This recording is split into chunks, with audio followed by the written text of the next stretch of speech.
আসসালামু আলাইকুম। আশা করি প্রত্যেকে অনেক ভালো রয়েছো। আজকের এপিসোডটি তোমাদের জন্য অনেক গুরুত্বপূর্ণ হতে চলেছে। কারণ আজকে আমি কেমিস্ট্রির সবচেয়ে গুরুত্বপূর্ণ এমসিকিউগুলো তোমাদের সলভ করে দিব, এবং যে এমসিকিউগুলো কিন্তু ঢাকা বিশ্ববিদ্যালয় সহ অন্যান্য বিশ্ববিদ্যালয়ে বারবার এসে থাকে। আর ম্যাক্সিমাম স্টুডেন্ট এই এমসিকিউগুলো কনফিউশনে ভোগে এবং পরীক্ষা হলে কিন্তু ভুল করে বসে। তো চলো আজকে সেই ধরনের কিছু গুরুত্বপূর্ণ এমসিকিউ আমরা সলভ করবো, যে এমসিকিউগুলো কিন্তু বারবার বলতেছি ম্যাক্সিমাম স্টুডেন্ট কী করে বলো, ভুল করে বসে। যেখানে 1 মার্ক অনেক অনেক ক্রুশিয়াল, যেখানে 0.5-এর জন্যই কিন্তু হাজার হাজার সিরিয়াল তোমার পিছনে পড়ে যেতে পারে, সেখানে 1 মার্ক কিন্তু তোমাদের জন্য অনেক অনেক বেশি ক্রুশিয়াল। তো চলো আমরা সেই এমসিকিউগুলো আজকে জেনে আসি। একটি গুরুত্বপূর্ণ ইনফরমেশন আমি তোমাদের সাথে শেয়ার করি। বিগত 2 বছরে আমি দেখেছি অনেক ভালো স্টুডেন্ট, অনেক কলেজের টপ ক্লাস স্টুডেন্ট দেখবে যে ঢাকা ইউনিভার্সিটিতে চান্স পায় না। তুমি তোমার বেঁচেও দেখবা, এবং বিগত বছরের খবর নাও, এটাই হয়েছে যে অন্যান্য ইউনিভার্সিটিতে টপ করে ভালো সাবজেক্ট পায়, বাট ঢাকা ইউনিভার্সিটিতে সিরিয়ালই থাকে না। টপ 2000-এর ভিতরেই তার সিরিয়াল নেই। এর কারণটা কি জানো? তাদের মাঝখানে একটা গ্যাপ থেকে যায়, জাস্ট একটা গ্যাপ। সেই গ্যাপটা কি জানো? কোশ্চিন প্যাটার্ন না বোঝা। তারা রেগুলার ওয়েতেই পড়াশোনা করে, তারা মনে করে যে এইভাবেই কোশ্চিন হবে। না, ঢাবির কোশ্চিন প্যাটার্ন কিন্তু একটু ভাই আলাদা, এবং সেটা যে বুঝে উঠতে পারে খুব তাড়াতাড়ি, সেই কিন্তু সাকসেস হবে। বারবার বলতেছি, এটা বোঝা অনেক অনেক জরুরি। তুমি যেখানেই পড়ো না কেন, দিন শেষে যদি কোশ্চিন প্যাটার্নটা না বুঝতে পারো, তুমি ভালো করতে পারবে না। এবং দিন শেষে সবাই দেখবে শেষ মোমেন্টে আসে এটাই বলবে যে কোশ্চিন ব্যাংক বেশি বেশি সলভ করো, টপিকগুলো পড়ো, কোশ্চিন ব্যাংক থেকে বোঝার ট্রাই করো কোন টপিকগুলো থেকে কোশ্চিন আসে। বুঝতে পেরেছো? দিন শেষে সবাই এই সেম কথাটাই বলবে। সো যত তাড়াতাড়ি সম্ভব কোশ্চিন প্যাটার্নটা বোঝার ট্রাই করো, বারবার বলতেছি। প্রথমে যে আমি 3টি এমসিকিউ চুজ করেছি, 3টি এমসিকিউ হচ্ছে জৈব অ্যাসিডের তীব্রতা রিলেটেড। এখন কথা হচ্ছে, এই জৈব অ্যাসিডের তীব্রতা রিলেটেড এই টপিকটি ঢাকা ইউনিভার্সিটির অনেক অনেক ফেভারিট। যেহেতু আগের বছরে এই টপিক থেকে প্রশ্ন আসেনি, সো এইবার অনেক বেশি গুরুত্বপূর্ণ এই জায়গাটি, যে জায়গাটি থেকে ঢাবি কিন্তু প্রশ্ন করতে পারে।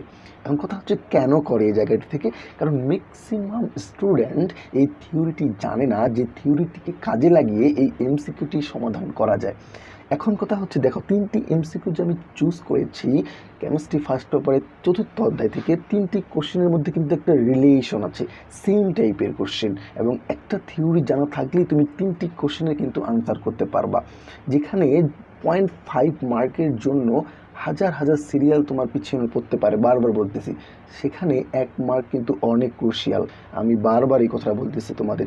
ঢাবিতে 0.5-এর জন্য দেখবে তোমার সিরিয়াল হাজার গুণ পিছিয়ে গিয়েছে।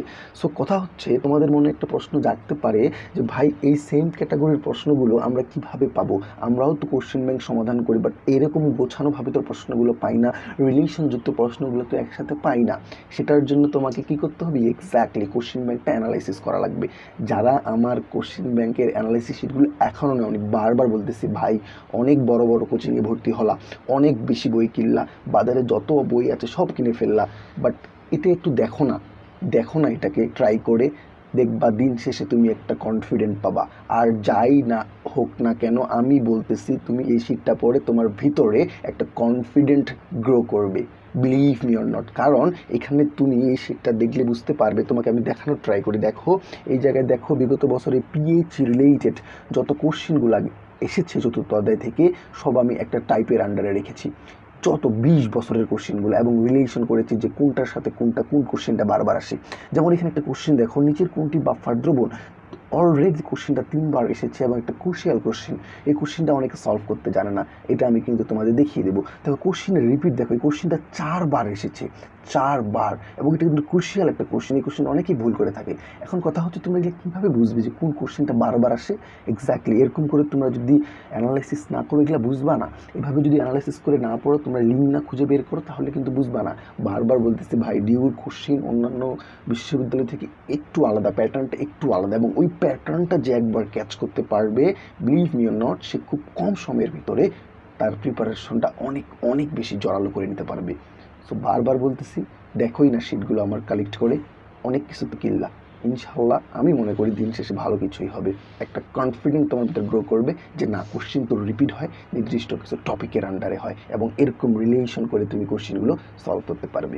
তো চলো, সময় নষ্ট না করে আমরা এই খুব গর্জিয়াস টাইপের কিছু এমসিকিউ আজকে সলভ করব, যেগুলো বিভিন্ন ইউনিভার্সিটিতে আসে, এবং তোমরা তোমাদের যে ফ্রেন্ডগুলো আছে সবার সাথে শেয়ার করবে। প্রথমে দেখো 1 নম্বর যে এমসিকিউটা দিয়েছি, ঢাকা ইউনিভার্সিটিতে 18-19 সেশনে এসেছে, কোন অ্যাসিডের তীব্রতা সবচেয়ে বেশি। এখন এই এমসিকিউটি সমাধান করার আগে আমরা 3 নম্বর এমসিকিউটি সমাধান করব। সেখানে নিম্নের কোনটির অম্লত্ব সবচেয়ে বেশি। এইটা যদি তোমরা সলভ করতে পারো তাহলে ওইটা তোমার কাছে কিছুই মনে হবে না। ওকে, সো 1 নম্বর এমসিকিউটির আনসার কী হবে সেটা তোমরা কমেন্ট সেশনে কমেন্ট করে জানাবে। আর অবশ্যই প্রত্যেকে কমেন্ট করবে, তাহলে আমি কিন্তু এরকম কোশ্চেন সলিউশনের যে এপিসোডগুলো এগুলো কিন্তু রান করব এবং তোমাদের জন্য দেব।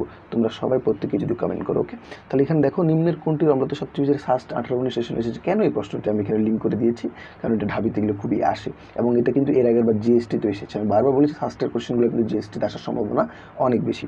দেখো এখানে হচ্ছে জৈব অ্যাসিড থাকবে এবং জৈব অ্যাসিডের সাথে হ্যালোজেন যুক্ত যে গ্রুপগুলো সেগুলো যুক্ত থাকবে। তার আগে আমি তোমাদের একটু থিওরিটা বুঝিয়ে নিই যে জৈব অ্যাসিডে দেখো COOH এই মূলকটির সাথে যে কার্বনটি সরাসরি যুক্ত থাকবে সেই কার্বনটির নাম আমরা কি বলি বলো, আলফা কার্বন। এক্স্যাক্টলি, সেই কার্বনটির নাম হচ্ছে আলফা কার্বন। ওই আলফা কার্বনে কোনো যদি হ্যালোজেন যুক্ত থাকে, এখানে দেখো জৈব অ্যাসিড কেন অ্যাসিড, কারণ হচ্ছে এই অক্সিজেন হাইড্রোজেনের থেকে অধিক তড়িৎ ঋণাত্মকতা মৌল। এই কী করে, হাইড্রোজেনের ইলেকট্রনটা নিচের দিকে টেনে নেয়, যার কারণে হাইড্রোজেন কিন্তু এখানে মুভ হয়ে যায়, হাইড্রোজেন চলে যায়। আমরা ব্রনস্টিক লাউলের মতো জানি যে হাইড্রোজেন ত্যাগ করবে সেই অ্যাসিড, তাহলে এখানে অক্সিজেন থাকার কারণে সে কিন্তু চলে যায়। কিন্তু এখানে আলফা কার্বনে যদি হ্যালোজেন কোনো গ্রুপ যুক্ত থাকে, like that chlorine, fluorine, bromine, তাহলে কী হবে বলো দেখি, এই যে অক্সিজেন যে স্পিডে হাইড্রোজেনের ইলেকট্রনগুলো টানতো, এবার কিন্তু আরও বেশি জোরে টানবে। কারণ কি বলো তো, কারণ এখানে ক্লোরিন একটা হ্যালোজেন যুক্ত হয়ে গিয়েছে, এটা কিন্তু অধিক তড়িৎ ঋণাত্মকতা মূল্য। তো এই ক্লোরিন যখন যুক্ত হয়ে যাবে তখন কিন্তু আরও জোরে ইলেকট্রনটা টানবে। কেন, কারণ এখানে ক্লোরিনও আবার কার্বনের ইলেকট্রনটা টান দেবে, আবার অক্সিজেন আরও স্পিডে কিন্তু এই হাইড্রোজেন ইলেকট্রনটা টেনে নেবে। এক্স্যাক্টলি, সো এখানে যত বেশি তড়িৎ ঋণাত্মকতা মৌল যুক্ত থাকবে আলফা কার্বনে, তত এখানে প্রেশারটা বেশি পড়বে, তত ফাস্ট টানবে এবং হাইড্রোজেন তত ফাস্টলি মুভ হয়ে যাবে। তো হাইড্রোজেন যত ফাস্ট মুভ হবে তত বেশি তীব্র হবে অ্যাসিডটা, তাই না? তাহলে এখানে দেখো এই থিওরিটার উপরে এমসিকিউটা দিয়েছে। দেখো আলফা কার্বন এখানে দিয়েছে ফ্লোরিন, এখানে দিয়েছে ক্লোরিন, এখানে দিয়েছে ক্লোরিন, এখানে দিয়েছে ক্লোরিন, এখানে দিয়েছে ফ্লোরিন। তাহলে দেখো এখানে এখন কোনটা আনসার হবে। দেখো প্রথম এ নাম্বারে কিন্তু আলফা কার্বনে কোনো কিছু যুক্ত নেই, সিম্পলি COOH। দ্বিতীয়টাতে আলফা কার্বনে না, তার পরের কার্বনটাতে ক্লোরিন আছে। তৃতীয়টাতে দেখো আলফা কার্বনে ফ্লোরিন এবং পরের কার্বনটাতে ক্লোরিন। তাহলে এখানে কিন্তু ফার্স্ট এই হাইড্রোজেনটা মুভ হয়ে যাবে। কেন, কারণ এখানে শুধু অক্সিজেন না, ফ্লোরিন এবং ক্লোরিন দুজন মিলেই কিন্তু ইলেকট্রনটাকে টানবে, অধিক তড়িৎ ঋণাত্মকতা মৌল। এই অপশনটার মধ্যে ডিফারেন্স কি, এখানে আলফা কার্বনে ফ্লোরিন আর এখানে আলফা কার্বনে ক্লোরিন। এখন কথা হচ্ছে ফ্লোরিন আর ক্লোরিনের মাঝখানে কে বেশি তড়িৎ ঋণাত্মকতা, অবশ্যই ফ্লোরিন। তাহলে ফ্লোরিন যত জোরে এই ইলেকট্রনটাকে এদিকে টানে ধরতে পারবে, ক্লোরিন কিন্তু তার থেকে একটু কম পারবে। তাহলে এইখানে হাইড্রোজেনটা সবার আগে কিন্তু চলে যাবে। তাহলে হাইড্রোজেনটা এখানে যেহেতু সবার আগে চলে যাবে, তাহলে সবচেয়ে অম্লত্ব বেশি কার হচ্ছে বলো, এক্স্যাক্টলি এই সি নাম্বারটা। ওকে, তাহলে এখানে দেখো জেনারেলি COOH না, COOH এর আলফা কার্বনে হ্যালোজেন গ্রুপ যুক্ত করার পরে তোমাকে কিন্তু অ্যাসিডের তীব্রতাটা যাবে। এবং তুমি এখানে কিভাবে আনসার করবা, ওই আলফা কার্বনে হ্যালোজেনের ভিতরে যার তড়িৎ ঋণাত্মকতা যত বেশি সেটি যে অপশনে থাকবে সেটি হবে কিন্তু আনসার। এখন তোমার দেখো ঢাকা বিশ্ববিদ্যালয়ে যে প্রশ্নটি এসেছে এটা তোমরা কিন্তু কমেন্ট সেকশনে কমেন্ট করে জানাবে। ওকে, সেম থিওরি দিয়ে এই কোশ্চেনটা কিন্তু সলভ করবে। এবার পরেরটাতে আসি। পরে 2 নম্বরে যে কোশ্চেনটা দিয়েছে, দেখো নিম্নের কোনটি পিকে এর মান সবচেয়ে বেশি। এটা ডিউতে 14-15 সেশনে এসেছে, সেম থিওরি, জাস্ট এখানে পিকে চেয়েছে। তোমরা সবসময় মনে রাখবা পিকে আর পিএস পরস্পরের উল্টা। দুর্বল অ্যাসিডের পিকে এর মান সবচেয়ে বেশি হয়। ওকে, দুর্বল অ্যাসিডের পিকে এর মান সব থেকে বেশি হয়। ওকে, তাহলে এখানে দেখো সবচেয়ে দুর্বল অ্যাসিডটা আমাকে খুঁজে বের করতে হবে। তাহলে দেখো আমরা জানি COOH এর সাথে যে কার্বনটি সরাসরি যুক্ত থাকে তাকে আলফা কার্বন বলে। আলফা কার্বনে যদি কোনো হ্যালোজেন যুক্ত থাকে তাহলে এই অ্যাসিডটা বেশি তীব্র হয়। তাহলে অবশ্যই এই অ্যাসিডের থেকে এই অ্যাসিডটা অবশ্যই বেশি তীব্র, তাহলে এই অ্যাসিডটা কিন্তু বেশি তীব্র। তারপর এখানে দেখো ক্লোরিন, 2টা ক্লোরিন, তাহলে এইটার থেকে এটা আরও বেশি তীব্র। ওকে, যদি 2টি ক্লোরিন আছে 2টি ক্লোরিন এই পাশে টানবে। ওকে, তাহলে এটা আরও বেশি তীব্র। তাহলে এইখানে দেখো এই সমস্যা হচ্ছে এইটা হবে আনসার নাকি এইটা হবে আনসার। এই দুটো তো এই দুটো, এইটার থেকে এটাও তীব্র, এটার থেকে এটাও তীব্র। সমস্যা হচ্ছে এইটা আর এটা, তাই না? এখানে দেখো বেনজোইক অ্যাসিড কিন্তু রেজোনেন্সে অংশগ্রহণ করে, তাই না?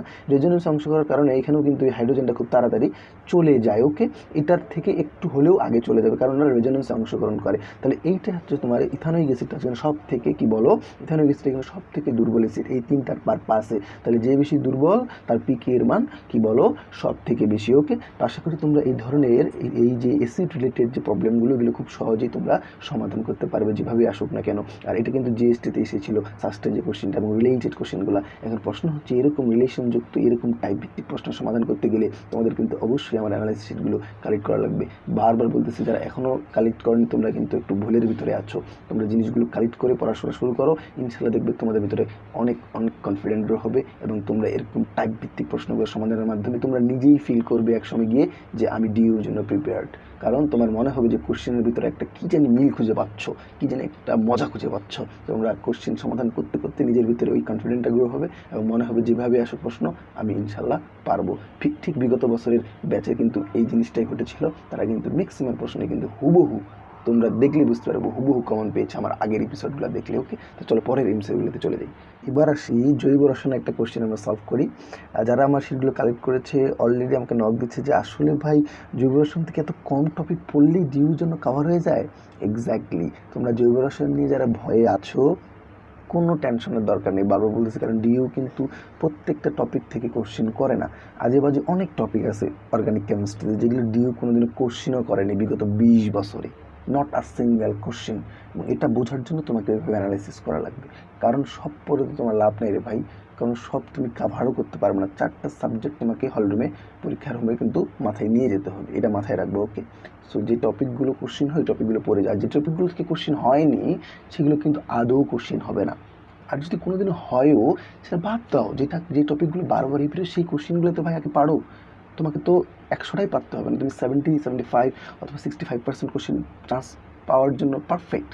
তো চলো আমরা এখানে দেখি নিম্নের কোনটি হ্যালোফর্ম বিক্রিয়া দেয় না।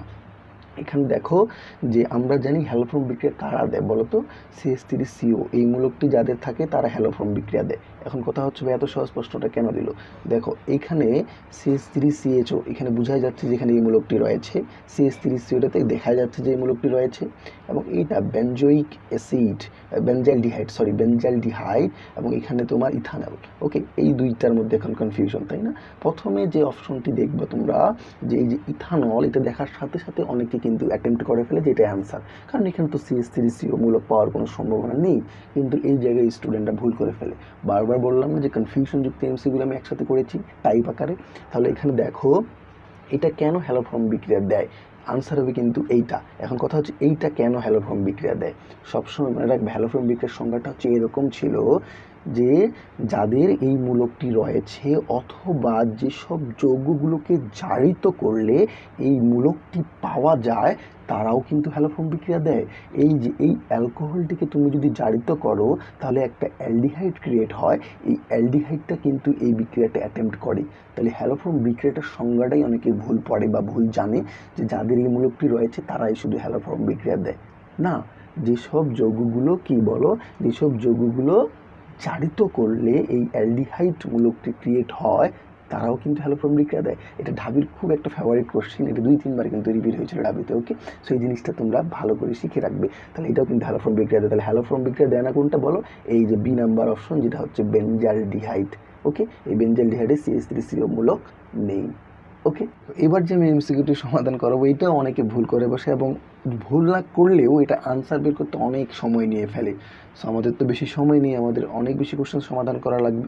তাহলে আমরা এটা একটা শর্টকাট জেনে রাখবো। দেখো ব্যাসার্ধের সঠিক ক্রম, আমরা জেনারেলি মৌলের ব্যাসার্ধের সঠিক ক্রম পারি, কিন্তু যখন আয়ন ইনক্লুডেড হয়ে যায় তখন আমরা একটু কনফিউশনে পড়ে যাই যে আনসার কোনটা হবে। সেই ক্রমটা মনে রাখলে ইনশাল্লাহ তোমরা যে কোনো আয়নের ব্যাসার্ধের ক্রম বের করতে পারবে। সেটা হচ্ছে অ্যানায়নের আকার যার বেশি, তারপরে নিউট্রাল যে মৌলটা থাকবে সেটা, তারপরে ক্যাটায়নের চার্জ যার কম তার আকার আগে বড় হবে। ওকে, তাহলে ধরো তাহলে প্রথমে কার আকার বড় হবে বলো, অ্যানায়নের চার্জ যার বেশি। তাহলে প্রথমে কি অ্যানায়নের আকার বড় হবে, এবং অ্যানায়ন যদি একাধিক থাকে তাহলে যার চার্জ বেশি। মাইন্ডটি, তাহলে প্রথমে কার আকার বড় হবে, অ্যানায়নের আকার, এবং অ্যানায়ন যদি একাধিক থাকে তাহলে যার চার্জ বেশি তার আকার বড় হবে। তারপরে সিম্পলি নিউট্রাল অথবা যেটা তোমার নিষ্ক্রিয় মৌল, তারপরে থাকবে ক্যাটায়নের আকার। এখন ক্যাটায়ন যদি একাধিক থাকে তাহলে যার চার্জ কম তার আকার বড়। তাহলে আমরা প্রথমে দেখি এখানে যেহেতু অ্যানায়ন নেই অপশনগুলোতে, তাহলে অ্যানায়ন আমার কনসার্নে থাকবে না, থাকবে নিউট্রাল দিয়ে। ওকে, তাহলে এখানে নিউট্রাল মৌল দিয়ে অবশ্যই শুরু হতে হবে। এটা শুরু হয়েছে পজিটিভ দিয়ে, এটা কখনো অ্যান্সার হতে পারে না। এটাও শুরু হয়েছে পজিটিভ দিয়ে, এটা কখনো অ্যান্সার হতে পারে না। এই দুইটা শুরু হয়েছে নিউট্রাল দিয়ে, এই দুইটার মধ্যে আনসার হবে। তাহলে প্রথমে নিয়ন, তারপরে কি বলেছিলাম, ক্যাটায়নের আকার বড় হবে। ক্যাটায়নের আকার যার চার্জ কম তার আকার বড় হবে যদি একাধিক ক্যাটায়ন থাকে। তাহলে একাধিক ক্যাটায়ন রয়েছে, কার চার্জ কম, সোডিয়াম, তাহলে এর আকার বড় হবে, তারপরে এর আকার বড় হবে। তাহলে আনসার কোনটা হচ্ছে এটা। ওকে, আশা করি তোমরা এমসিকিউটি বুঝেছো।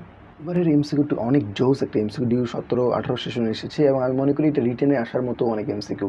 সো এই এমসিকিউটা অনেক ভালোভাবে তোমরা জেনে রাখবে। দেখো, এটা হচ্ছে প্রশমন যে বিক্রিয়া রয়েছে, প্রশমন বিক্রিয়ার সংজ্ঞাটা কেউ যদি ভালো করে জানে, ডিপলি জানে, তাহলে এই এমসিকিউটি কিন্তু সমাধান করতে পারবে। এখন কথা হচ্ছে প্রশমন বিক্রিয়া কাকে বলে। দেখো, আমরা জানি যে কোনো একটা প্রশমন বিক্রিয়া, অ্যাসিড ক্ষার বিক্রিয়া করলে 1 মোল পানি, কয় মোল বলো এক্স্যাক্টলি 1 মোল, এই জায়গাটা কিন্তু কোশ্চেনটা ট্রিকটা, যে 1 মোল পানি তৈরি করতে যে পরিমাণ তাপের উৎপন্ন হয় তাকেই কিন্তু প্রশমন তাপ বলে।